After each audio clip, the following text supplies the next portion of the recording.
반갑습니다. 토요일 아침. 그만 얼굴에 색칠하셔도 돼요. 충분히 이뻐요. 그만하고 안경 쓰시고요. 저를 봐주십시오. 하고는 오는 게 아니라 세팅하고 나갈 준비하려고 약간 들린 것 같다. 자, 여기서 이제 온실효과라고 하는 개념을 좀 보도록 할게요. 온실효과.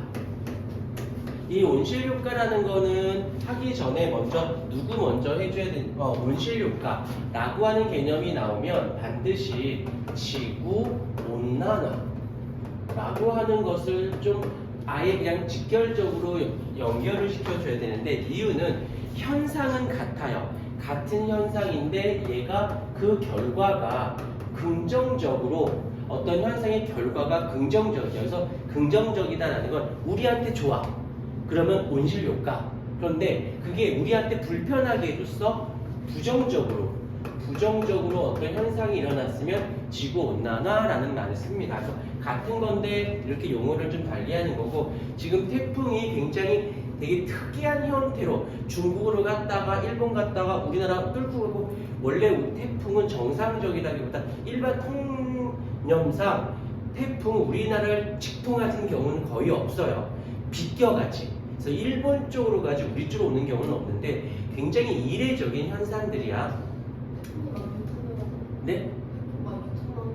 태풍이 뉴턴이라는 건 돌아간다고? 방금 얘기했잖아. 중국 갔다 일본 갔다 우리나라 왔다고 얘기했잖아.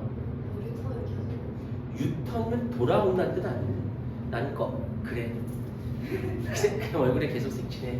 자, 이것은 지금 나타나는 현상은 이 지구온난화랑 굉장히 연계성이 아주 많이 높습니다. 오늘 그 현상에 대해서 얘기를 해보도록 할게요. 일단 먼저 온실효과가 무엇인지 좀 먼저 알고 갈게요. 어떤 거냐면, 한 번만 잘 들으시면 돼요. 여기에 지표면이 있어요. 지표면이 이렇게 있는데 한 번만 생각하자. 그 다음에 여기가 대기가, 공기층, 대기가 이렇게 존재합니다. 대기라고 이제 뭐 질소가 78%, 산소가 21%, 이산화탄소가 0.03% 등등이 포함되어 있는데, 그 대기 중에서 누굴 얘기할 거냐면 이산화탄소, 그 다음에 물, 그 다음이 메테인, 그 다음에 우리가 사용하고 뿜어내는 CFC, 플레온가스라는 말 들어본 적 있을 거예요. 이런 등등이 여기 다 여러 개가 있지만 이렇게 되어 있는데, 자, 한 번만 잘 들으시면 돼요. 지표면이 따뜻해요. 지표면이 따뜻하다라는 말은 상대적으로 여기가 차갑다는 뜻이잖아. 그러니까 지표면에 있던 열을 얘가 어떻게 흡수합니다. 따뜻하게 되면 이 대기에서 어떻게 열을 흡수해요. 그러니까 지표면은 더 이상 온도가 올라가지 않게 될 것이야. 이번엔 지표면이 추워요.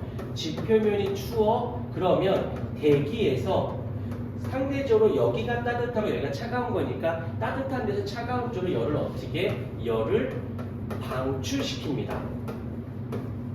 그래서 지표면에서의 온도가 따뜻하면 더 이상 따뜻하지 않게, 차가우면 더 이상 차갑지 않게, 그래서 온도의 변화를 약화시켜요. 이렇게 하는 말을 살짝 바꿀게. 얘를 이렇게, 같은 말이지만 지표면에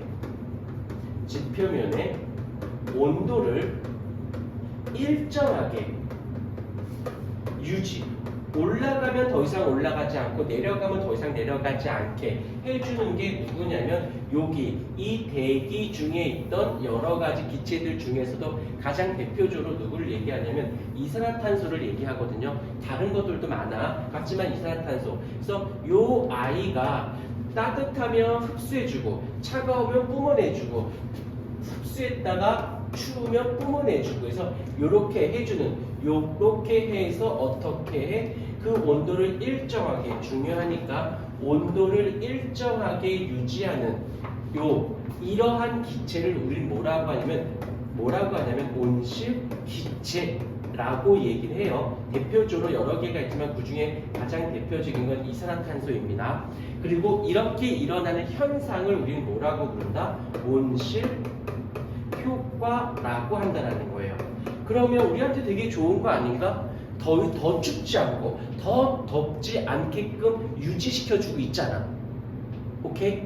이렇게 돼서 이런 것이 인간에게 생태계라고 할게. 생태계에 아우 좋아 해. 그러면 우린 그걸 온실 효과라고 얘기를 합니다. 여기까지 문제되진 않지. 굉장히 중요한 거였긴 했어요.